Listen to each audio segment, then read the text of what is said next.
Tonight, we spend the whole show with Chief Paul. Roll it, Kyle.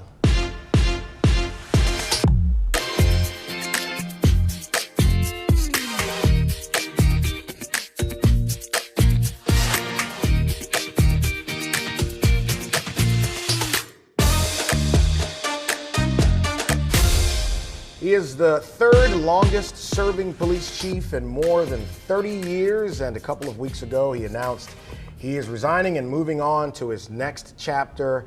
Chief of Police Murphy Paul Jr. joins us on the set for the entire show to talk about his time here at BRPD and in Baton Rouge. Obviously not new to law enforcement because you spent so many years at Louisiana State Police. Chief Paul is a graduate of Loyola University and the FBI Academy.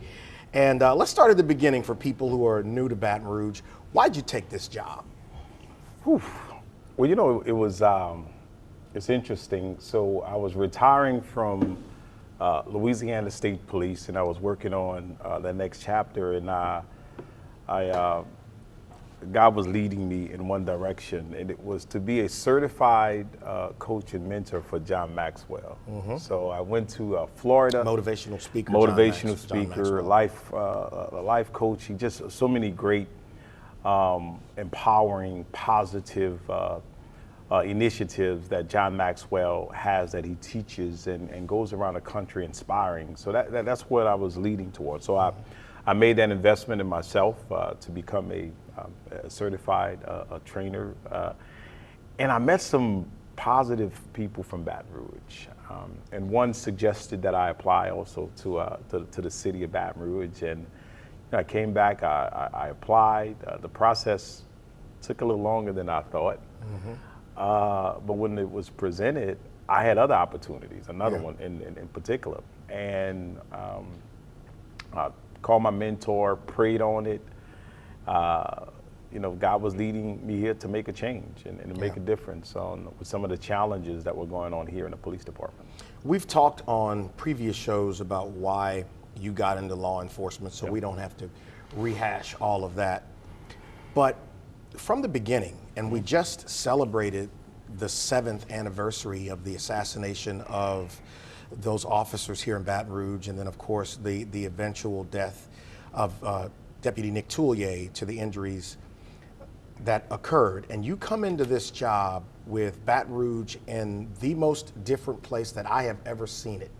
And you take this job where law enforcement is at the center of the discussion going on. So how did you adjust your thinking to taking over the department in the midst of all of that? There was a lot of trauma, right? You think about what happened in 2016 and all of that hurt and pain, and then the Great Flood, right? So you had trauma on top of trauma. All within about 7 weeks. Yes. So when, you know, the state of mind that I was at the time, when I was coming in, I was fortunate to have a lot of support, God-fearing people who prayed for me, who prayed for the success of the city, who I was able to reach out to early on, mentors, spiritual mentors, to help me navigate those emotions and those challenges throughout the process. So from a state of mind, it was very mission focused, right? Like I had a mission. I came in with a 6-point strategy and things that we wanted to do. I talk about that in our community presentations. And I was really focused on that. So a lot of the distractions that you may hear, I may not hear it all the time. Yeah. You know, I did an interview the other day with Chris Nakamoto, and he scooped me a little bit. Chris, I'm looking for you on these streets. Yeah, he asked a question about the naysayers and all that, and I don't hear as much of that. Yeah. You know, when you're out there in the community and when you are walking and talking and meeting people, it's really more positive than people think it is. I think so. You know, people are supportive. Yeah. But even those who have concern may make a recommendation, they do it in a positive way. It's not toxic, right? Well, we're going to spend some Yeah. time specifically on that part of it. Yeah. I want to work my Yeah. way to that. We've got about a minute left in the segment. Your grand vision, I know you're a mission Yeah. guy. Let's start down that. When you came in, you're the top cop, the executive officer of the department. What was your grand vision of BRPD at the beginning? Yeah, so one was a mission-focused organization to reduce crime, right? Okay. And that's heavy on the intelligence front to identify that small group of individuals that's responsible for crime. A plan for technology, using technology to leverage some of the issues with manpower, but also just to be smart in how we police with using data and analytics through the Real-Time Crime Center. I want to come back, and we got the chief for the entire show. In fact, the Real-Time Crime Center is his brainchild at BRPD. So we'll talk about that criticism and then what's next for the chief as well as we continue. Stay right there. Give me 2 minutes. You know, most of us realize now that the discussion about law enforcement and the way that law enforcement officers police communities has been the subject of dialogue across America. There's so many people talking about it, not just including law enforcement, but in churches and executive committee meetings. And people want to talk about how law enforcement integrates into the rest of the general public. You talked about a mission-focused organization that uses data to keep the community safe. But for people on the outside, that doesn't always make sense. In other words, from a high level, you get it. The people who work for you, the men and women of the Baton Rouge Police Department, they get it. But to the people on the outside, what does that mean? Well, it's look, we understand, when you hear about crime and you see crime, when people talk about Baton Rouge, you would think that, it's the perception and the reality don't always align. They're good, hardworking, loving, God-fearing people in the city of Baton Rouge. Overwhelmingly. And there's a small group Yep, that dominates the headlines. that's right. So our focus is on that small group, right? Too many repeat offenders. We're dealing with the same individuals over and over again. We have to, and we have some progress on the accountability side to making sure that those people we've already arrested for a homicide are now not out there on the streets Doing it again. Let's hold them accountable for the first homicide we arrested them for. So let's drill down on that. Yeah. The arrest piece. So we are at about 11% down now, year over year, at this point last year, In terms of what? in terms of violent crime. Homicides? Homicides, yes. No. Homicides are down around 15%. 15% That's right correct. now. Right now. Okay. 22% non-fatals are down right now. So what has worked? So one of the things that we've done a really good job of working with our federal partners. Last year we got together with all of our partners under the leadership of our mayor and created this strategic plan to reduce gun violence in the city of Baton Rouge and in the parish. And we did that. At 23%, we reduced gun violence. And we're going to, I believe, exceed those numbers this year by the end of the year based on some of the trends that we're seeing. So we really did that. There's a lot of focus on those individuals, and we are giving them our attention. Let's look at just this week alone. In the past 5 days, we've probably made 5 arrests for homicides. I believe our last 2 were domestic. We arrested a female last night for a homicide, and I want the one prior to that was also a domestic related homicide. But we're gathering intelligence better than we were before. And we're sharing that with our federal partners and all of those who are part of the EBR gun violence strategy. And we're going to keep putting them in jail until there's accountability on the other side. Well, let's talk about the accountability piece. Yeah. I know, because we've talked about this offline, that you have officers who work in your department who are frustrated by arresting people 2, 3, 4 times. People they've gotten off the street, and it's the same guy. And y'all get the criticism for what's happening on the street, but the truth is you guys are getting them, but they're getting back out. What about that? Well, and one of the things, the bond system and how individuals are getting out, we were fortunate to come together through the mayor's leadership with this EBR gun violence initiative to reduce gun violence. And, we had conversations with the district attorney, with the sheriff's office, with everybody who's on the table, and we got legislation passed, right, to help standardize and bring more accountability to those companies that are involved in monitoring, ankle monitors. And we believe that legislation is going to bring some more accountability to those businesses that's doing the business and bring more better relationship on how they share data with law enforcement. And we believe that's coming. And look, 19 JDC stepping up, and we're going to be going back. They made some recommendations to address some of the domestic violence that we're seeing, and we're waiting for that plan. And we, the Baton Rouge Police Department, are going to be giving them around $200,000. We tried before.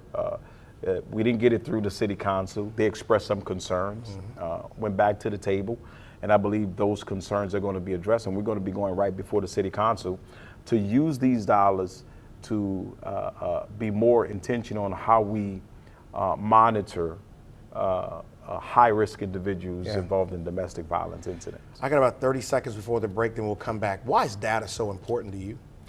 Well, data is important because data can help us be smart on how we police, right? It's smart policing. When we go in high crime areas, the reason we're there because they're high crime areas, right? Nobody in those communities say we don't want law enforcement here, too many police. Fact. That is just not the case. They want more police officers. They just want us to be smart and be constitutional in how we police when we're in those communities. All right. But they want the presence. Quick break, back with the chief, and we'll get into what I know you want to hear about. So here's the thing. You have been the most criticized police chief I could ever remember in the city of Baton Rouge. The nature and aggression of it has often been personal. Just to let y'all behind the curtain, you and I talk about the criticism and the toxicity and how you referenced earlier how you unplug from it. Because you have to be able to do your job with a level head to function not only as a leader, but as a citizen here. There are lots of people right now who could benefit from understanding how you some of it has been racial, your family has been threatened, your children. You have personally been threatened both on social media and in public. You have had to deal with the indignity of that, the disrespect to the badge. And I think a lot of people walk around holding bad energy because they are put upon in whatever station they are in life. So how do you process that and keep going and still do your job? It's a choice. Attitude is a choice. I mean, look, Clay, every day I wake up, I put on my gospel. I get in a text message every morning from a gentleman who works in the athletic department at LSU, a young lady who works at the State Police cafeteria for years. Every Wednesday, the mayor's call. Get one from someone in our parish attorney's office, a major at State Police. I get these every single day. People who I know are praying for me, who start my day off with prayer, saying, "Chief, we praying for you." And I probably missed a few. That's how I start my day off. That is very intentional. That's very intentional. Look, toxic people don't change who they are. They just change their victims. I promise you this. When I leave and go on to that next phase of my life, whoever, same thing. They're going to be, that same toxic, negative energy is going to be directed to those individuals. Look, those are distractions. I have to make I am very deliberate on how I get my energy. I choose to get my energy from positive sources. Toxic energy can drain you. I have no 100%. control of that. 100%. You know, we had 40% reduction in homicides at one time. Those folks will still complain, those individuals. And I don't think that's going to change. I think those individuals got to look in the mirror and realize that that toxic anger starts with who they see in the mirror every day. It don't start with me, the mayor, or anybody else. And those are facts. Look, I deal with good, law-abiding, taxpayer citizens who come to our office, who come to our community presentations, who may send an email and say, Chief, I have concerns. What are you doing about crime? Sure. What are you doing? And we invite them in to these community conversations. You've been there. But those aren't criticisms. Well, but those are people who are engaged, Right. people who are part of the process, Right. Not people who just sit back and throw stones and have something negative to say without any solutions. You know, but we build off that negative energy, though. Well, you and I have talked about this a lot. You just block it out. You don't see it, you don't hear it. And in most cases, we talk about this all the time, that unless somebody tells you about it, you don't even know it's out there. And so the other part of this is, because of all the rumors about everything, you and I had a conversation about where you are now last year. We talked last year about you strategize. This is not new. This is not a secret firing or an abrupt thing because you're taking the job in New Orleans, which has been another funny one. This was something that was. I got applied. You got to that, right? Yeah. This was a well thought out thing, Yeah. and an effort to put the city and the department in a great space. So you Yeah. were very intentional about respecting the mayor president's office, Yeah. but also the top-down leadership and members of the BRPD. I just want to put that out there. Like, I knew, because we talked about it and how focused you were on doing it the right way. And it's still, you're planning to stay till November, which is unheard of. Who gives a 3-month notice? But anyway, it to me goes to the part that people don't often get to see, because there is this wall of toxicity that blocks people. So, you know, I think the next chapter is going to be fun for you. Yeah. Well, and for the city. Yeah. I think, look, a part of my job as a leader, and you're aware of, I represent the department on some national boards, and talk about reading leadership books, and those I mentor, those who have mentored me over the years.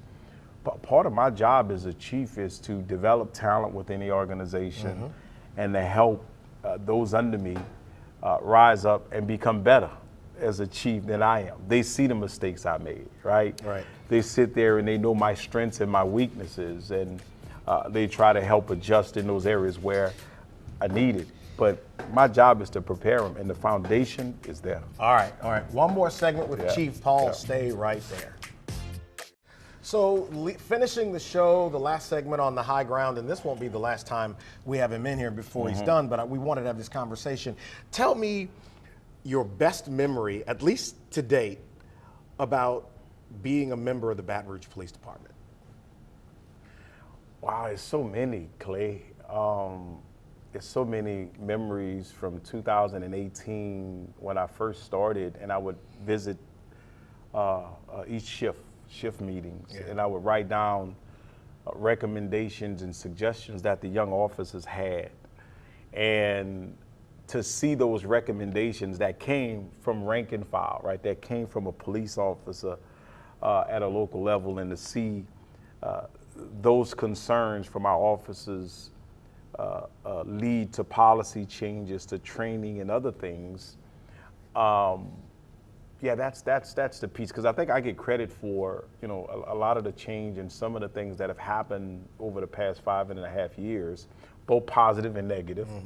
But really, a lot of the most positive things that have come that are foundational, that are going to last, came from men and women of the police department. It came from being inclusive, not just with them, but also on the community side. You know, when we started our Chief Advisory Council, and we engaged community leaders and members in the process, and educated them and made them aware of policing, how we police, and to listen to their concerns and to take their concerns, bring it back to my staff and to our policy committee, and to draft policies that don't compromise officer safety, that really moved us forward in the right direction. That came from the men and women of this police department working with members of this community. And that happened before George Floyd. So when the whole George Floyd incident happened and we saw all of these changes around the country, and there was legislation at the state level, at the local level, we chose change. We weren't forced to change through legislation. And I think that's what separates us from many of the departments that you see dealing with some of those cultural struggles that we had to deal with. What do you want your next chapter to look like? My next chapter? Yeah, after this, yes. Oh my gosh, I want to lose some weight. That's an easy fix. No, you know, family. Yeah. Going around, you know, Boys are getting older. the 30 plus years of law enforcement experience that I've had, my experience here in Baton Rouge Police Department, sharing that so that other agencies could potentially find some takeaways so that they can experience some of the success we've had here. You know, I got a call the other day about receiving an award, a national award that I was not expecting. And when I asked, well, who nominated me for this this award, and we asked, well, what are the citations? And I began to think about all of the things that we did, right? I remember it's 2018, sitting in the conference room when I had that 6-point strategy. One of them was to create a police foundation, right? So you think about it. The Baton Rouge Law Enforcement and Criminal Justice Foundation. That's right. To have that idea that turns into something. Inspiration Center is coming. There brother. will be no Inspiration Center in the city of Baton Rouge with wraparound services. I thought about that. And to see that vision, that come true, right? There will be no Paige Rice initiative that's tied in to the Real-Time Crime Center and our Connect Blue program. That happened here. There will be no Citizens Academy that we started. Explorer Academy, 50% reduction in IA complaints, 40% reduction in use of force incidents, 39-year federal consent decree that we're no longer in. Let me tell you, I am proud of the men and women. 5 seconds. We'll I am see you. proud. We're not saying goodbye. I'm proud We're of my saying see you training later. academy.